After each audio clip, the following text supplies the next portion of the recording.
Welcome to the world of science fiction stories, and don't forget to like, share, and subscribe my channel. Enjoy the listening. When humans joined the fight, the war ended in record time. Here's how. Oh, hello there. You caught me in the middle of my recovery. Please pardon the bandages and what do humans call it? The 1,000-yard stare. That's the phrase. Yes, quite apt. My name is Greg Torlin, Senior War Historian for the Galactic Confederation, and hey, survivor of what we now call the 5-hour catastrophe. Or as you humans might say, the day Earth showed up and made everyone else look like complete idiots. You want to know what happened? Of course you do. Everyone wants to know. The story's become something of a legend now, hasn't it? How did those pink, fleshy beds with their laughably primitive technology end a 200-year galactic war in less time than it takes most species to eat dinner? Well, pull up a gravity cushion. I've got synthetic liver juice, our version of what you call alcohol, and enough trauma to keep us both entertained for hours. The war. Gods, where to begin? The hegemony of 12 suns had been pushing against Confederation space for 2 centuries. 200 years. Let that sink in. Generations of my people born, raised, and vaporized in a conflict that predated their great-grandparents. We lost 37 inhabitable worlds, 16 space stations the size of your moon, and approximately 18 billion sentients, and that was just our side. The hegemony, those carapace nightmares had lost more. Much more. But they kept coming. Their reproduction rate was triple ours, and their religious doctrine considered death in battle the only path to their peculiar version of paradise. So essentially, we were fighting an enemy that wanted to die fighting us. Perfect, right? Our strategic computers calculated a 98.7% probability of total Confederation collapse within 50 standard years. Our High Council was, and I say this with all due diplomatic respect, losing their collective excrement. But Gray, you might ask, why didn't you just negotiate peace? Have you ever tried negotiating with a species that believes your existence is a cosmic error that must be corrected? A species that communicates primarily through pheromones and ritualized disembowelment? The Cultural Exchange Summit of 2387 ended with 3 of our ambassadors returning home in specimen jars. Parts of 3 ambassadors, I should clarify. So there we were, exhausted, outgunned, and watching our civilization's countdown clock tick relentlessly toward zero.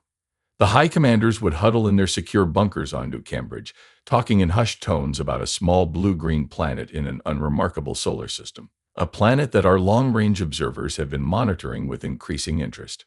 Earth, your people have been detected, of course. We've been watching since your first primitive radio signals leaked into space.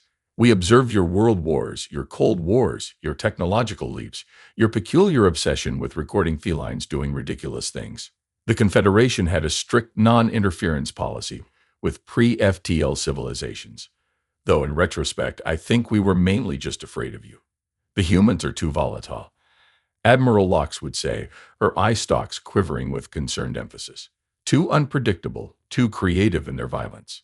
But as our situation grew more desperate, those same qualities began to look less like liabilities and more like, well, our last possible hope. What none of us anticipated was just how spectacularly that hope would be fulfilled, or how much we'd come to regret not approaching you sooner. Because when humans finally joined our war, well, I'm getting ahead of myself, but I still wake up shaking some nights, remembering. Do you know how the war began? Can you believe it was over a translation error?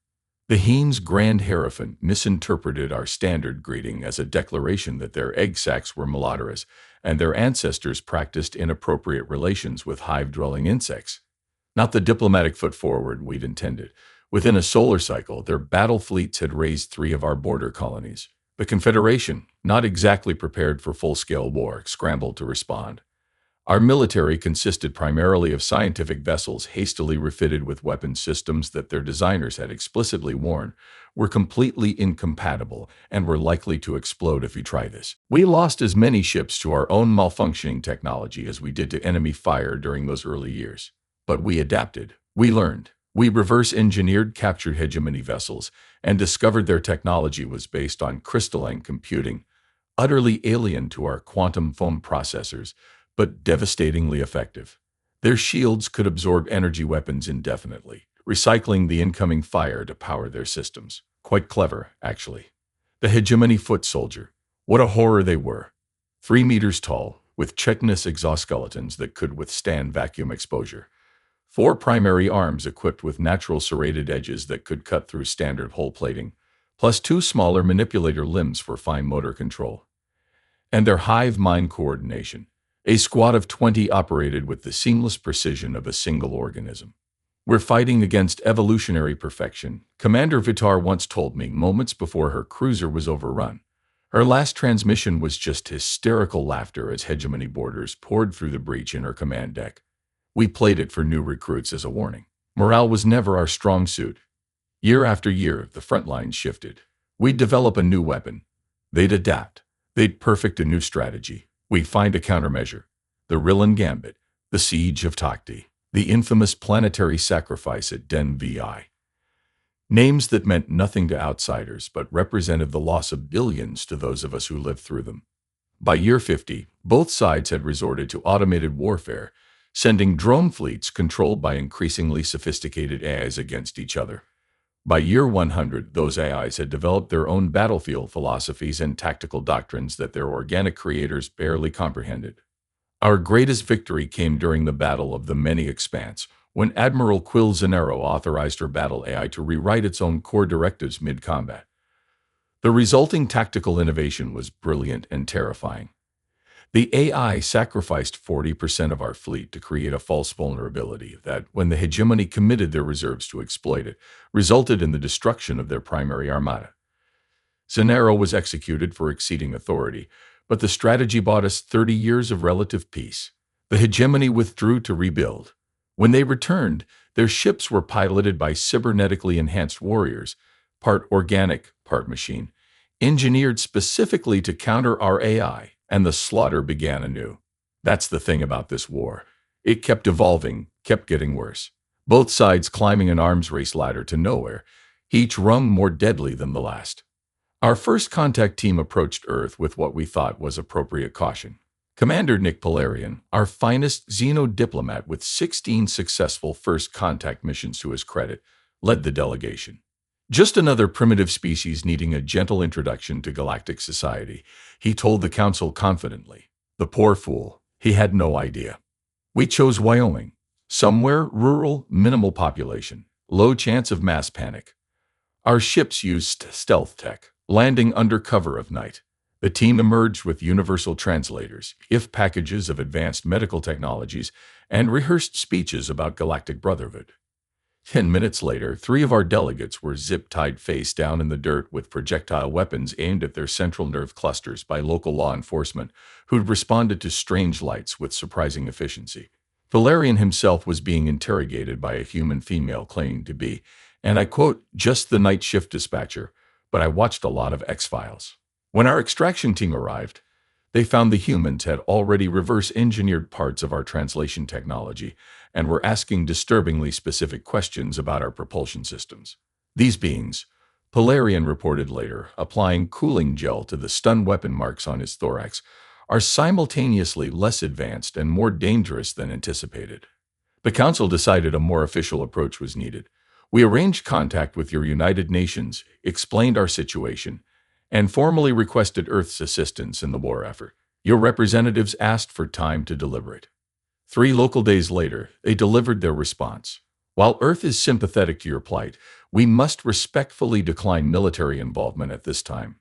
Humanity is still resolving its own conflicts and is not prepared for interstellar warfare. So polite, so reasonable, and such complete nonsense. Our intelligence unit had intercepted enough of your communications to know that humans were fascinated by the idea of alien contact.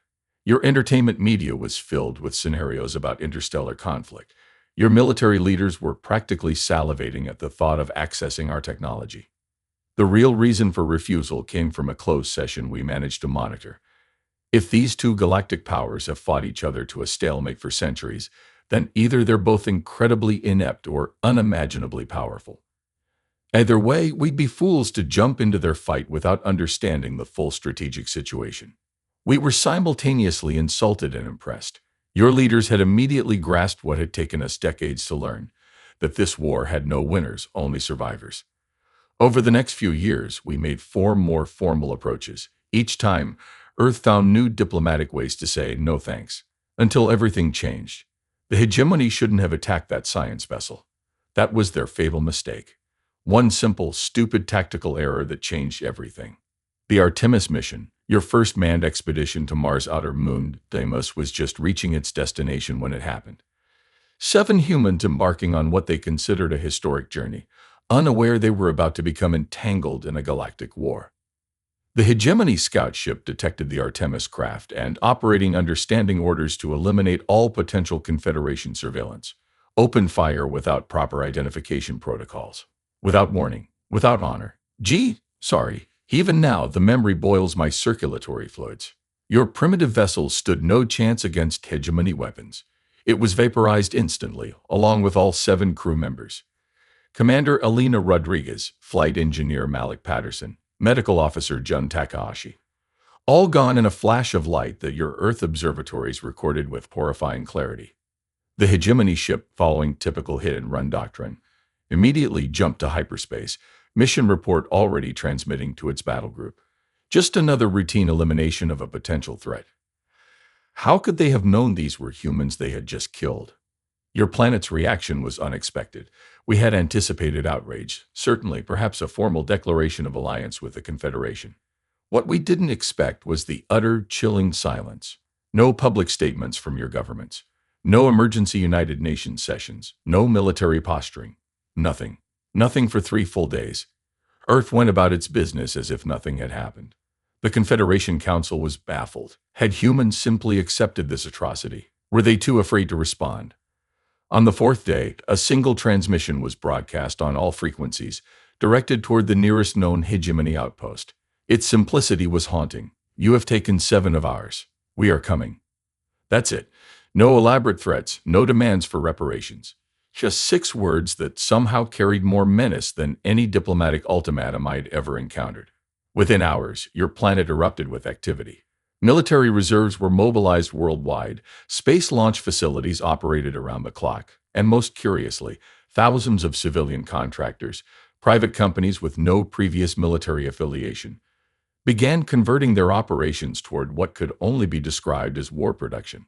The Confederation received a terse message from your United Nations. The previous offer of alliance is now accepted. Please provide technical specifications for compatible weapon systems and exact coordinates of hegemony command centers. Human forces will be ready to deploy in 72 hours. 72 hours? After 2 centuries of conflict, we had never managed to coordinate a multi-system response in less than 60 days. We knew then that something unprecedented was coming. We just had no idea how unprecedented. The human fleet arrived at the Confederation rallying point exactly 72 hours later, as promised. And when I say fleet, I must clarify it wasn't what we expected. We had anticipated perhaps a dozen hastily armed vessels crewed by determined but ultimately doomed humans seeking vengeance. What emerged from your system's jump point was, well, I still struggle to describe it adequately. Over 3,000 ships of wildly varying designs, some clearly repurposed civilian craft with weapons bolted onto their hulls, others purpose-built military vessels that somehow incorporated both your primitive technology and elements of our own designs that we'd shared mere days before. The sheer improvisation was staggering. What in the 7 moons of Exobar am I looking at? Admiral Sex muttered as the human armada continued to pour through the jump point. Are those modified oil tankers? They were indeed. Your species had apparently taken oceanic vessels, boats that traveled on water for void's sake, reinforced their structures, fitted them with spacefaring engines, and converted them into troop carriers. It was simultaneously the most ridiculous and most impressive feat of rapid militarization I'd ever witnessed. A central command ship, if you could call that hulking asymmetrical monstrosity a ship, hailed our flagship. On screen appeared a human female with close-cropped gray hair and eyes that reminded me uncomfortably of a Nordian hunting predator. General Morgan Way, United Earth Defense Force, she stated without preamble, "We've reviewed your tactical data. Your current strategy is flawed." Admiral Sex's color sacks flushed deep purple with indignation. "Now see here," he began. "You've been fighting a war of attrition against an enemy with superior numbers for 2 centuries," she interrupted. "That ends today. We're not here to help you continue this stalemate. We're here to win." The human transmitted a tactical plan that our war computers immediately flagged as catastrophically high risk, with an estimated 89.3% chance of total force destruction. This is madness, Tisek sputtered, his gill flaps oscillating with stress. You can't seriously propose a direct assault on the hegemony's central command nexus. Their defensive grid has repelled our most sophisticated attacks for decades. General Wei's expression didn't change. With respect, Admiral, you've been thinking like the Confederation. We think like humans. And before Thisex could respond, the human fleet began to move, reconfiguring into attack formations that made absolutely no tactical sense according to any military doctrine I'd ever studied. They're ignoring standard protective formations, our tactical officer whispered in horror. Their largest, most valuable assets are positioned at the front of their approach vector. They're going to be annihilated. The sect sat watching the human fleet accelerate toward hegemony space. All those ships, all those lives, wasted. That's when we received another transmission, not from General Wei, but from a different human vessel that had remained behind. This is Dr. Oliver Chandrasekhar of the Scientific Division, announced a dark-skinned human with silver-rimmed visual aids perched on his face. While our main force engages, we require access to your central computing network and complete technical specifications of all hegemony communication protocols you've cataloged. For what purpose? Sex demanded. The human had the audacity to smile. General Wei is providing the distraction. We're providing the solution. And just like that, my command center was swarming with human scientists and what they called hackers, beings who moved their fingers across primitive input devices with bewildering speed while consuming alarming amounts of a stimulant beverage they called coffee. They disregarded our security measures, ignored established scientific protocols, and proceeded to reconfigure our systems in ways that violated at least 37 Confederation computing regulations. You can't integrate those algorithms.